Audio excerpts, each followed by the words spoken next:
Identity ഒരു thriller ആയതുകൊണ്ട് മാത്രമാണ് ഈ ഒരു സിനിമ കാണാനായിട്ട് പോകണം എന്നുള്ള ആ ഒരു ക്യൂരിയോസിറ്റി എനിക്കുണ്ടായിരുന്നത്. അത് സിനിമ കണ്ടു കഴിഞ്ഞപ്പോൾ വർത്തായിരുന്നു എന്ന് തോന്നി. കാരണം അങ്ങനെയാണ് ഈ ഒരു സിനിമ ചെയ്തു വെച്ചിട്ടുള്ളത്. ടോവിനോയും തൃഷയുമാണ് സിനിമയിലെ ലീഡിങ് റോൾ ചെയ്തിട്ടുള്ളത്. ഇപ്പം ട്രെയിലറിലൊക്കെ കണ്ട പോലെ ആ ഒരു ഹോളിവുഡ് ടച്ചുള്ള കുറേയധികം സീനുകളും ഷോട്ടുകളും ഒക്കെ ഉള്ള ഒരു സിനിമ. ഒരു ത്രില്ലർ, അതായത് ഒരു യൂഷ്വലി നടക്കാറുള്ള ഒരു കൊലപാതകം, അത് റിലേറ്റ് ചെയ്തിട്ടുള്ള അന്വേഷണങ്ങൾ കാര്യങ്ങളൊക്കെയാണ് സിനിമയിൽ കാണിച്ചു പോകുന്നത്. അപ്പം ആ ഒരു കൊലപാതകത്തിലെ ഒരേ ഒരു വിറ്റ്നസ് ആയിട്ടുള്ള തൃഷയുടെ ക്യാരക്ടർ, ഇതിൻ്റെ ഒരു സ്കെച്ച് ആർട്ടിസ്റ്റ് ആയിട്ടുള്ള ടോവിനോയുടെ ക്യാരക്ടറും, അതും പിന്നെ ആ ഒരു സ്റ്റോറി എങ്ങനെയാണ് റിലേറ്റ് ചെയ്ത് പോകുന്നത്, അതിപ്പം കുറേ കോംപ്ലിക്കേറ്റഡ് ആയിട്ടുള്ള സ്റ്റോറിയാണ്. ഈ ഒരു സിനിമയിലെ ഏറ്റവും വലിയ പ്രത്യേകത സിനിമ നോൺ ലീനിയറായിട്ട് പോകുന്നു എന്നുള്ളതാണ്. ഇത് ഒരു പക്ഷേ സിനിമ ലീനിയറായിട്ടാണ് പോകുന്നതെന്നുണ്ടെങ്കിൽ ഈ സിനിമയ്ക്ക് ഇത്രയും അധികം ഇമ്പാക്റ്റ് ഉണ്ടാവില്ലായിരുന്നു. നമ്മളൊരു യൂഷ്വൽ നോർമൽ സിനിമ കാണുന്നൊരു ഫീൽ നമുക്ക് ഉണ്ടാവുള്ളൂ. ഇതൊരു നോൺ ലീനിയറിൽ പോകുന്നത് കൊണ്ട് തന്നെ നമുക്ക് പ്രെഡിക്റ്റ് ചെയ്യാൻ പറ്റില്ല സ്റ്റോറി എങ്ങനെയാണ് പോകുന്നത്, സ്റ്റോറിയിൽ അടുത്ത് എന്തായിരിക്കും കാണിക്കാനായിട്ട് പോകുന്നത്, ക്ലൈമാക്സിൽ എങ്ങനെ വന്ന് തീരും, എങ്ങനെ അവസാനിക്കും എന്നുള്ളൊരു ഐഡിയ നമുക്ക് കിട്ടില്ല, പ്രത്യേകിച്ച് ആ ഒരു നോൺ ലീനിയർ കഥ പറച്ചിലുകൊണ്ട് തന്നെ.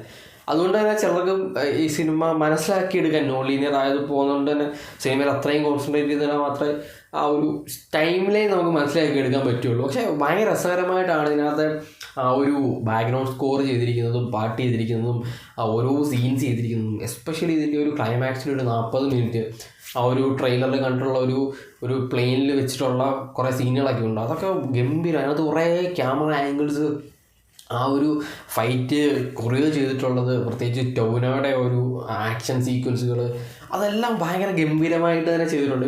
ടോവിനോയ്ക്ക് ഇങ്ങനെയുള്ള ക്യാരക്ടറുകൾ, അതായത് ഇപ്പം ഫോറൻസിക്കിലെ അതേപോലെയുള്ള ക്യാരക്ടറുകളൊക്കെ ചെയ്ത് ഒരു ഭയങ്കര പ്രത്യേക ഒരു ഓറയാണ്, അതേപോലെ നിൽക്കുന്ന ഒരു ക്യാരക്ടറാണിത്. ഇതിൽ നമുക്ക് എവിടെയെങ്കിലും ബോറടിക്കുന്ന തോന്നുന്ന സമയത്ത് എന്തെങ്കിലും ഒരു ഇമ്പാക്റ്റ് കൊണ്ടുവന്നിട്ട് നമുക്ക് വീണ്ടും നമ്മളെ ഭയങ്കരമായിട്ട് ഇൻട്രസ്റ്റ് ചെയ്യിക്കുന്ന ഒരു തോട്ട് നമുക്ക് ഒരു സിനിമയിൽ. അതാണ് ഇതിൻ്റെ ഏറ്റവും വലിയ പ്രത്യേകത. സ്റ്റോറിയും അതേപോലെ അത്യാവശ്യം നല്ലൊരു സ്റ്റോറിയുണ്ട്. പിന്നെ സ്ക്രിപ്റ്റിൽ അവിടെ ഇവിടെയൊക്കെ ചെറിയ മിസ്സിംഗ് ഒക്കെ നമുക്ക് ഫീൽ ചെയ്യും. പക്ഷേ അത് ആ ഒരു ക്ലൈമാക്സിലേക്ക് പോകുന്ന സമയത്ത് ആ ഒരു മിസ് ചെയ്ത സാധനങ്ങളെല്ലാം ഒന്ന് കണക്ട് ചെയ്ത് കൊണ്ടുവരാൻ, അവിടെ എല്ലാം ഒന്ന് ഗ്യാപ്പ് ഫില്ല് ചെയ്യാനായിട്ട് അവർ ശ്രമിച്ചിട്ടുണ്ടെന്നുള്ളതാണ് ഏറ്റവും വലിയ രസം.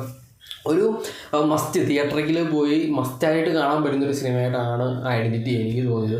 അതിൻ്റെ ഒരു കഥ പറച്ചിൽ രീതിയും അതിനകത്തിപ്പം നമുക്ക് പ്രത്യേകിച്ച് കൊടുക്കേണ്ട ആ ഒരു ഇമ്പാക്റ്റ്, റിവഞ്ച് കാര്യങ്ങൾ, അതെല്ലാം എന്തൊക്കെ വേണം എന്നുള്ളത് കറക്റ്റായിട്ട് ഇപ്പം ക്യാരക്ടർ പ്ലേസ്മെൻറ്റ്, വില്ലനെ പ്ലേസ് ചെയ്യുന്നത്, വില്ലൻ മോട്ടീവ്സ്, കാര്യങ്ങളെല്ലാം ഇപ്പം ഫസ്റ്റ് ആക്റ്റും സെക്കൻഡ് ആക്റ്റും കഴിഞ്ഞിട്ട് ആ ഒരു തേർഡ് ആക്റ്റിലേക്ക് വരുന്ന സമയത്താണ് സിനിമ പീക്കിലേക്ക് പോകുന്നത്. പ്രത്യേകിച്ച് ക്ലൈമാക്സിലൊക്കെ ചെല്ലുന്ന സമയത്തേക്ക് സിനിമ വേറെ റേഞ്ചിൽ പോകും. അതായത് ഈ എഡ്ജ് ഓഫ് ദ സീറ്റിലൊക്കെ നമ്മൾ പോയിരിക്കില്ല, അങ്ങനത്തെ ഒരു സാധനമൊക്കെ കൊണ്ടുവരാനായിട്ട് അവർ ശ്രമിച്ചിട്ടുണ്ട്. കുഴപ്പമില്ല, പക്ഷേ ഒരു കിടിലൻ എക്സ്പീരിയൻസ് ആണ് സിനിമയിൽ നിന്ന് കിട്ടിയിട്ടുള്ളത്. 2 മണിക്കൂർ 37 മിനിറ്റാണ് സിനിമയുടെ ഡ്യൂറേഷൻ വരുന്നത്. അതുകൊണ്ട് തന്നെ ഒരു നല്ല സിനിമ കണ്ടിറങ്ങുന്ന ഒരു ഫീൽ നമുക്ക് കിട്ടും. ബോറടിപ്പിക്കില്ല നമ്മളെവിടെയും.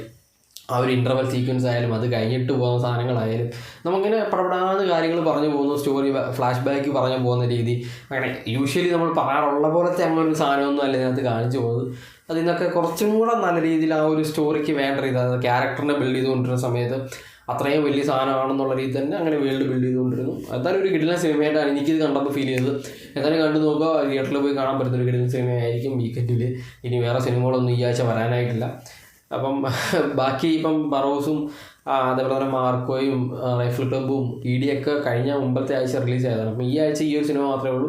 എന്നാലും വീക്കെൻഡിൽ കാണാൻ പറ്റുന്ന, ന്യൂ ഇയർ ആയിട്ട് ഈ വർഷത്തെ ആദ്യത്തെ ഹിറ്റ് എന്നുള്ള രീതിയിൽ കാണാൻ പറ്റുന്നൊരു സിനിമയായിരിക്കും ഐഡൻറ്റിറ്റി.